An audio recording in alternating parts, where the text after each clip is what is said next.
Hi, I'm LaFay Pie, and in this video we're going to make a yummy chocolate cream heart tart pie.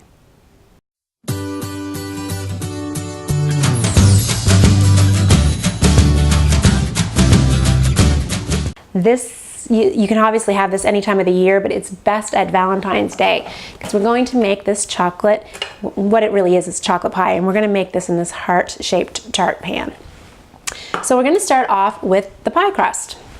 And all I have out here right now is my food processor, and inside of the food processor I have an S blade. So this is what the S blade looks like. So I'm just going to click that into place.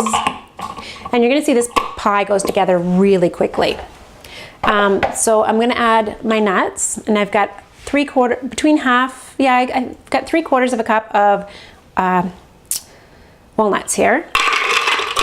Now, I don't usually use walnuts just by themselves because I do find them a little bit bitter, especially in a dessert. So what I do like to use is pecans. I love pecans in a pie crust.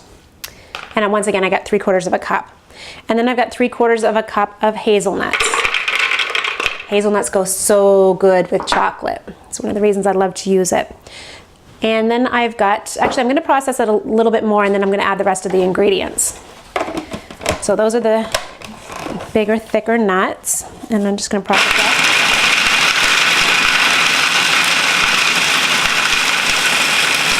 Okay, as you saw, that was about 20 seconds. All right, so that's processing really good. So what I've got happening right now, I'm just going to show you the size of this. So there is a couple pieces that are a little bit chunkier like this, but the majority of it's pretty good. So now what I'm going to do is I'm going to add my coconut. And that's just a shredded coconut. And then I'm going to add 1/2 cup of cacao powder. Now you could use carob powder if you wanted. I just honestly like the pure cacao powder. And then I'm going to turn this on and blend it down again.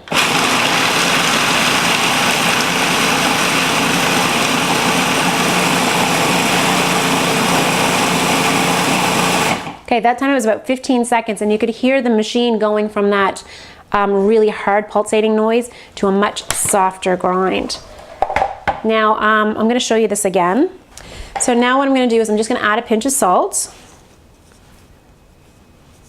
A little bit more than a pinch, so I put some back. And I'm going to start adding the dates. I'm going to add a few just into the top here, but the majority of the dates I'm actually going to add as it's pulsating. So I'll just add a few. These dates are at room temperature, so they're really gooey, really good. They're going to stick to my fingers a little bit more. And you do want your dates at room temperature. If they're hard, then they're not going to stick your nuts and your cacao powder together really well.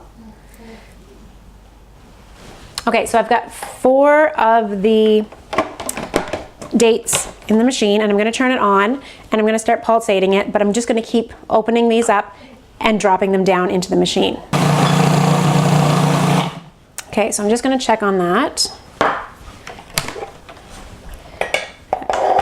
So it's pretty crumbly, but when I do this, see how it comes together? That's what I'm looking for. But see how when I break it, it really starts to crumble apart again? If I go to cut that right now, it's all going to fall apart. So I want it just a little bit more mixed.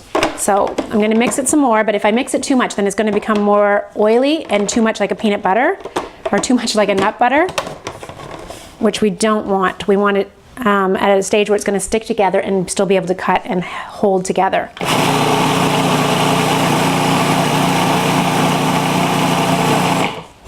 And because we're almost there, I'm just going to do this a couple of times, and I'm going to pulsate it for probably 10 seconds each time.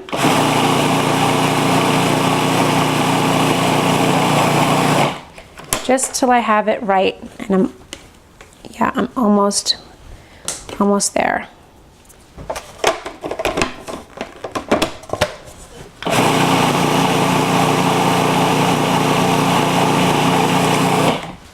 Now if you find it's not sticking together really, really well, you could have always used more dates. Okay, so just going to take the S blade out of here. And then I'm just going to pour it in all into the pan.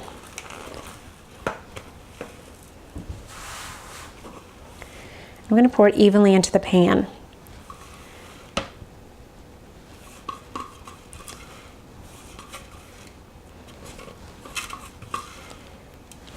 Okay.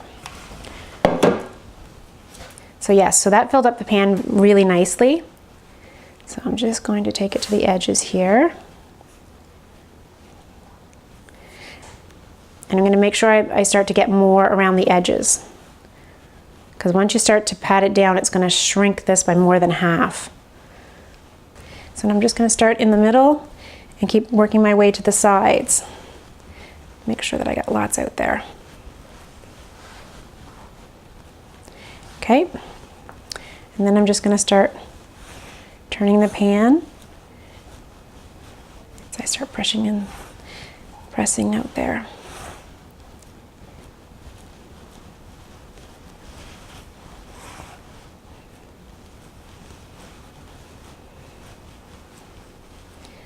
And I really want to make sure I get nice and close, otherwise you're not going to see those ridges when we take the pie crust out, the tart out. Okay, now I'm going to start forming it all the way around the edges.